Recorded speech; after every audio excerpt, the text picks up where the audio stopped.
আচ্ছা মশলা নাকি হুম। এদিকে বিরিয়ানি মশলা? হ্যাঁ।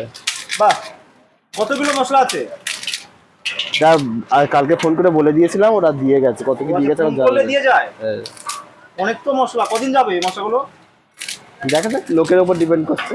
আচ্ছা ভাঙছো কেন, কি করবে আর মশলাগুলো? এগুলো রোদে দিয়ে গরম করবো। আবার রোদে দিয়ে গরম করবে? হ্যাঁ। কেন, কড়াইতেও তো গরম করা যায়। না, কড়াই গরম করলে ফ্লেভারটা নষ্ট হয়ে যাবে। কড়াইতে গরম করলে ফ্লেভার নষ্ট হয়? হ্যাঁ। আচ্ছা আচ্ছা, এই যে রোদে গরম করবে, ক ঘন্টা রোদে দিতে হবে? ঠিকঠাক যদি রোদ হয়, ওই আধ ঘন্টাতেই হয়ে যাবে। আধ ঘন্টাতেই হয়ে যাবে। তারপর কি করবে?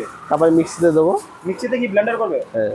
আচ্ছা, সবই তো দারচিনি, আর কিছু আছে নাকি মশলা? ওর মধ্যে দেখো আরো অনেক কিছু অনেক আছে। তো মশলা আছে, বলো না কি কি আছে। বলা যাবে না। কেন? আমি জানি না নাম। জানো না নাকি সিক্রেট বলে বলছো না? আমি নাম জানি না। কেন, বিরিয়ানি রান্না করছো, নাম জানো না? না। বাট মাসি যদি বলে যে দারচিনি দাও, তুমি কি দেবে? জিজ্ঞাসা করবো কোনটা, গাছের ডালটা। ঠিক আছে।